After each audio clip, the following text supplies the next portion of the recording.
నమస్తే ఫ్రెండ్స్, నేను మీ Shravani Harsha. Welcome back to our channel. ఇవాళ మన కథ ప్రియమైన శత్రువు పార్ట్ 18. చివరి వరకు వినండి. నచ్చితే ఒక లైక్ చేయండి. ఈ కథ పైన మీ విలువైన స్పందనని కామెంట్ రూపంలో మాకు తెలియజేయండి. కొత్తవారు ఎవరైనా చూస్తున్నట్లయితే మన ఛానల్ని సబ్స్క్రైబ్ చేసుకోండి. డబ్బు సర్దుబాటు కాలేదు అని చెప్పడంతో నేత్రలో టెన్షన్ ఎక్కువైంది. టెన్షన్ పడుతూ టెర్రస్ మీద అటూ ఇటూ తిరుగుతుంది. భగవంతుడా, ఈ గండం నుంచి బయటపడే మార్గం చూపించు. తను మనసులో అనుకుంటూ ఉండగానే జై నుంచి కాల్ రావటంతో లిఫ్ట్ చేసింది. చెప్పండి సార్. నేత్ర, రేపు నువ్వు డైరెక్ట్గా టెండర్ ప్లేస్కి వచ్చేసాయి. ఆ ఫైల్ నీ దగ్గరే ఉంది కదా? హా సార్, నా దగ్గరే ఉంది. ఓకే, ఫైల్ జాగ్రత్త. అలాగే సార్. ఏమైంది? గొంతు ఎలా ఉంది? ఏం లేదు సార్, నార్మల్గానే ఉన్నాను. ష్యూరా? అవును sir. Okay, bye Netra. Bye sir. Phone cut చేసి ఆలోచిస్తూ అక్కడే కూర్చుండిపోయింది.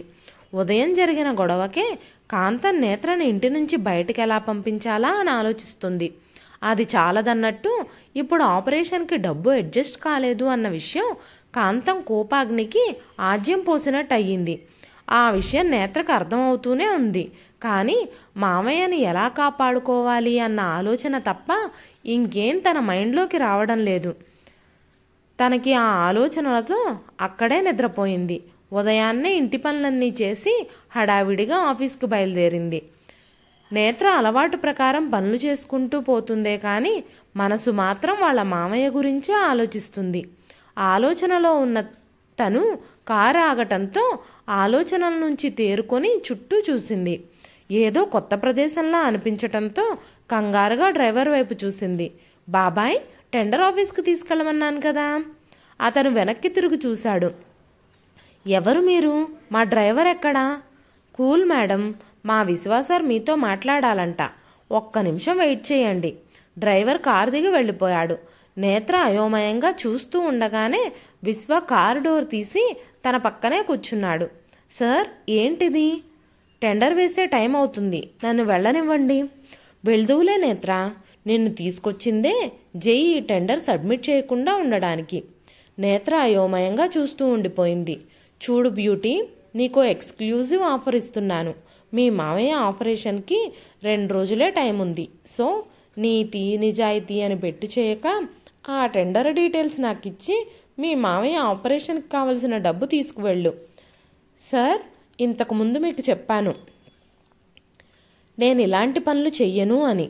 చెప్పావు నేత్ర, కానీ నాకు కూడా వేరే దారి లేదు. అలాగే నీకు వేరే దారి లేదు. మీ మామయ్య బతకాలా వద్దా? ఆయన బతకడం నాకు ముఖ్యమే, కానీ దానికోసం నన్ను నమ్మిన వాళ్ళని మోసం చేశాను అని తెలిస్తే మా మామయ్య బతకరు సార్. అండ్ జై సార్ నన్ను నమ్మారు. ఆయన నమ్మకాన్ని నేను నిలబెట్టుకుని తీరాలి. దయచేసి నన్ను వెళ్ళనివ్వండి. నువ్వు ఇలా చెబితే మాట వినవు నేత్ర. ఓకే, నీకు ఇచ్చిన ఆప్షన్ వద్దు అన్నావు, ఇక చాయిస్ నాదే. ఆ ఫైల్ ఇటివ్వు. ఏంటే బతిమాలుతున్నానని సాఫ్ట్ అనుకుంటున్నావా? నాకు గాని తిక్కరేగిందంటే నిన్ను నామరూపాలు లేకుండా చేస్తాను. ఫైల్ ఇవ్వు. విశ్వ ఫైల్ లాక్కోబోతుంటే నేత్ర తన బలమంతా ఉపయోగించి అతన్ని దూరంగా నెట్టి కారు నుండి బయటకు వచ్చేసింది. అక్కడున్న విశ్వ మనుషుల్ని తప్పించుకొని పరిగెడుతూ పక్కనే ఉన్న బిల్డింగ్ లోపలికి వెళ్ళి దాక్కుంది. విశ్వ మనుషులు అక్కడంతా వెతుకుతున్నారు.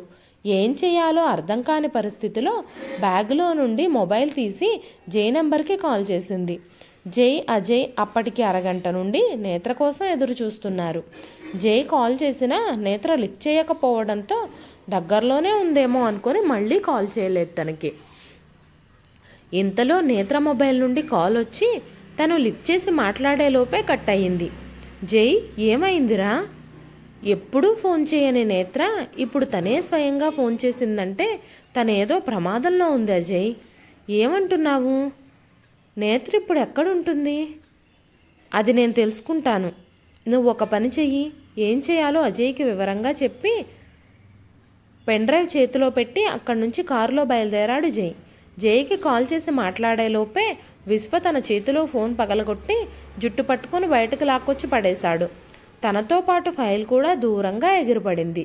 నేత్ర కంగారుగా పైకి లేచి ఫైల్ దగ్గరకు వచ్చేసరికి విశ్వ ఆ ఫైల్ చేతిలోకి తీసుకొని నిప్పంటించాడు. తను షాక్లో అలానే చూస్తూ ఉండిపోయింది. అదే నిప్పుతో సిగరెట్ వెలిగించి నేత్ర దగ్గరకు వచ్చి చెయ్యి పట్టుకొని దగ్గరకు లాక్కున్నాడు. సిగార్ గట్టిగా పీల్చి పొగని నేత్ర మొహం మీద ఊదాడు. ఆ జై దగ్గర నమ్మకంగా పనిచేస్తే ఏమొస్తుంది చెప్పు? నాతో ఉండు, మంచి జాబ్, నువ్వు ఊహించనంత శాలరీ, నువ్వు ఒప్పుకుంటే పెళ్లి కూడా చేసుకుని నేను మహారాణిలా చూసుకుంటాను. నీలాంటి క్యారెక్టర్ లేని వాడి దగ్గర మహారాణిలా ఉండే కంటే బయట పని మనిషిగా బతకడం బెటర్. మర్యాదగా నన్ను వదలండి. వదలడానికా ఇంత ప్లాన్ చేసి నేను ఇక్కడికి రప్పించింది? ఆ ఫైల్ గురించి అయితే నిన్ను ఇక్కడి వరకు తీసుకురావాల్సిన అవసరం లేదు. నీకోసం, కేవలం నీకోసమే ఇంత పకడ్బందీగా ప్లాన్ చేసింది. నేత్ర అయోమయంగా విశ్వవైపు చూసింది. ఏమున్నావే, ప్రవరాకుడికి కూడా మోహం కలిగించే అందం నీది. ఇంత అందాన్ని ఆ జయగాడికి దక్కనిస్తానా? ఇప్పుడే నిన్ను నా సొంతం చేసుకుంటాను.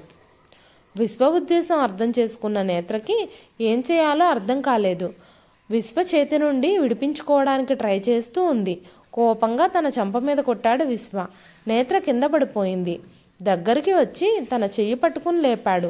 తప్పించుకోవాలని ట్రై చేయకు, వృధా ప్రయాస అవుతుంది. నేత్ర కోపంగా చూస్తూ నిలబడింది.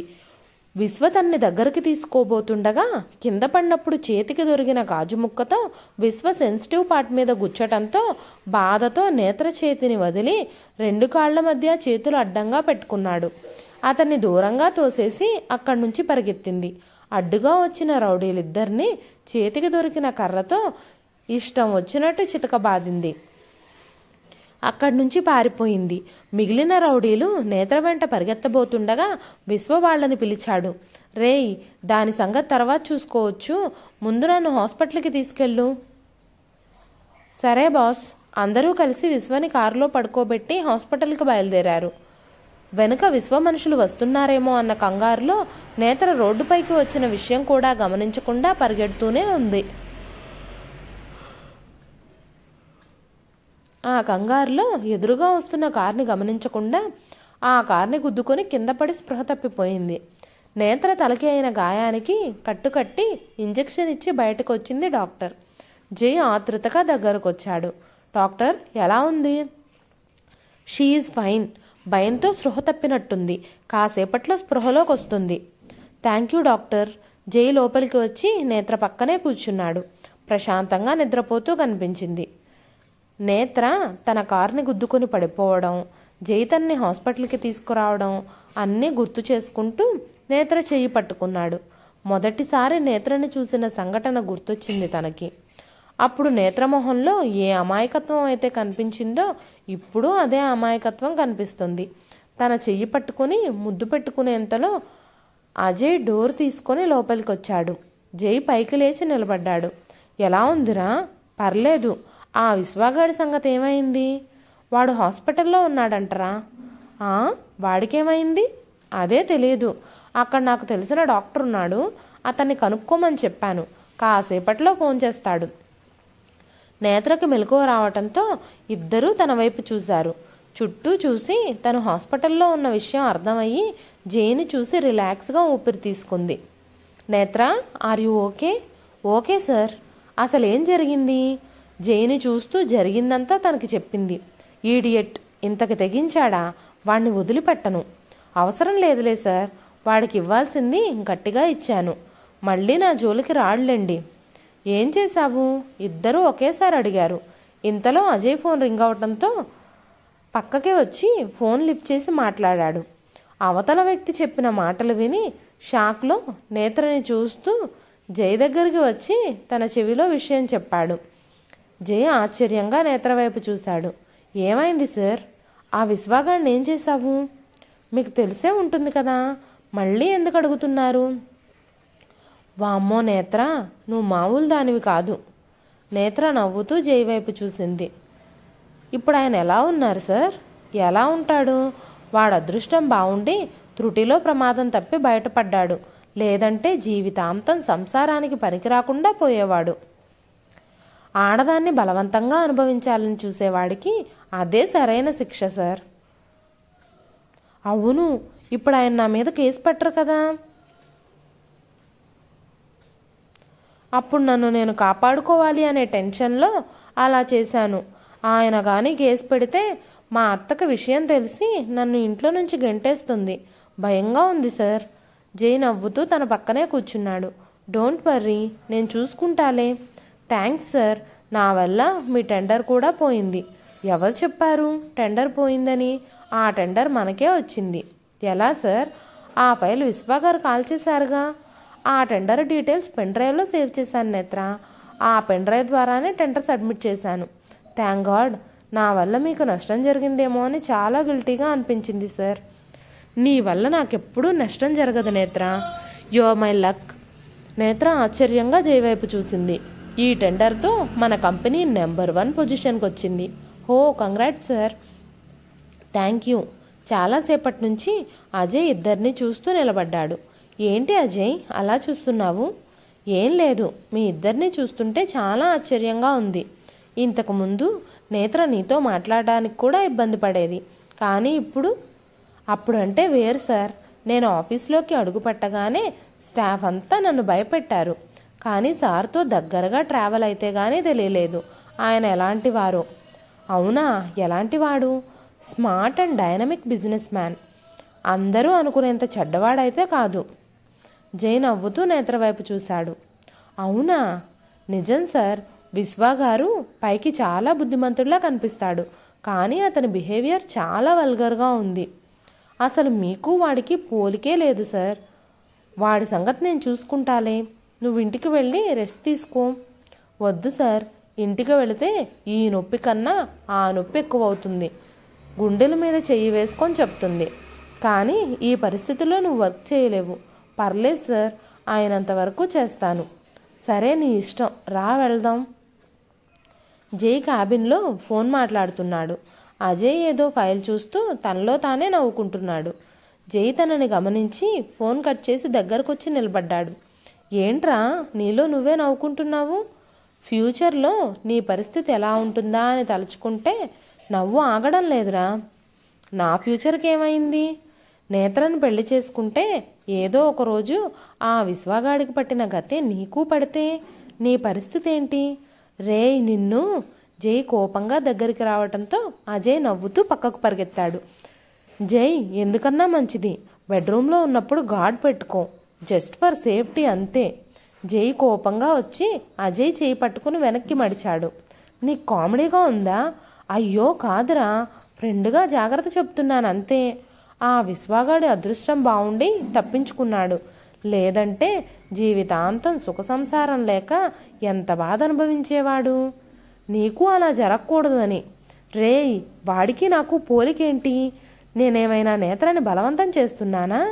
తను నన్ను ఇష్టపడి ప్రేమించాలి అనే కదా ఇన్ని తిప్పలు పడేది.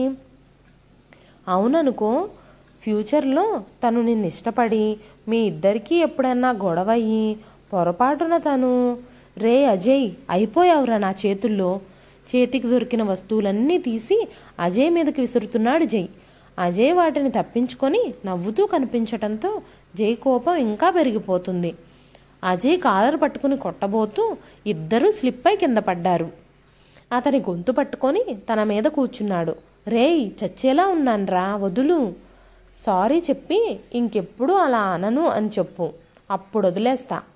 అరే, ఫ్రెండ్గా జాగ్రత్త చెప్తే థ్యాంక్స్ చెప్పాలి కానీ ఇలా కొడతారా ఎవరైనా? ఇంతలో నేత్ర డోర్ తీసుకొని లోపలికి వచ్చింది. గదంతా చిందరవందరగా కనిపించడంతో అయోమయంగా చుట్టూ చూసింది. అజయ్, జై కొట్టుకుంటూ కనిపించారు. అయ్యో సార్, ఏంటిది? నేత్ర మాటలు విని ఇద్దరూ పైకి లేచి నిలబడ్డారు. ఏం జరిగింది? ఎందుకు గొడవ పడుతున్నారు? ఏం లేదు. ఏం లేకపోతే రూమ్ అంతా ఇలా ఎందుకుంది? అంటే మేమిద్దరం సరదాగా ఆడుకుంటున్నాం అన్నమాట. ఇదేం ఆట? నేను ఎక్కడా చూడలేదే. అయినా ఆఫీస్లో ఆటలేంటి సార్? ఊరికే సరదాగా. రూమ్ చూడండి ఎలా చేసేసారో. నేత్ర తెచ్చిన ఫైల్స్ టేబుల్ మీద పెట్టి కింద పడిన వస్తువులన్నీ తీసి సర్దుతుంది. పర్లేదు నేత్ర, ప్యూన్ సర్దుతాడు. పర్లేదు సార్, నేను సర్దేస్తాను, మీరు కూర్చోండి. మేం కూడా హెల్ప్ చేస్తాం నేత్ర. నేత్ర నవ్వుతూ అన్ని నీట్గా సర్దుతూ ఉంది. అజయ్ కూడా కింద పడిన ఫైల్స్ అన్నీ తీసి సర్దుతున్నాడు. ఇద్దరూ గొడవ పడుతూ వాటర్ కూడా కింద పడేయటంతో నేత్ర చూడకుండా ముందుకు నడిచింది. స్లిప్ అయి పడబోతుంటే తను పడిపోకుండా నడుం పట్టుకున్నాడు జై. ఇద్దరూ కాసేపు అలానే ఉండిపోయారు. తరువాత నేత్రను పక్కన నిలబెట్టాడు జై. సార్, నేను వెళ్తాను. సరే, డ్రైవర్ వచ్చాడు, బయటున్నాడు. ఉదయం ఆయన బదులు విశ్వాగారి మనిషి వచ్చాడు సార్. దారిలో డ్రైవర్ని కొట్టి కారు తీసుకుని నీ దగ్గరకు వచ్చారంట నేత్ర. ఇక ఆ విశ్వ నీ జోలికి రాకుండా నేను చూసుకుంటాను, నువ్వు ధైర్యంగా ఉండు. అలాగే సార్.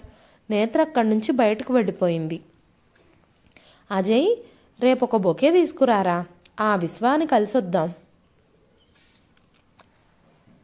నెక్స్ట్ పార్ట్తో మళ్ళీ కలుస్తానండి. ఈ కథ పైన మీ విలువైన స్పందనని కామెంట్ రూపంలో మాకు తెలియజేయండి. నెక్స్ట్ పార్ట్ కోసం మన ఛానల్ని సబ్స్క్రైబ్ చేసుకోండి. నెక్స్ట్ పార్ట్తో మళ్ళీ కలుస్తాను. అంతవరకు సెలవు.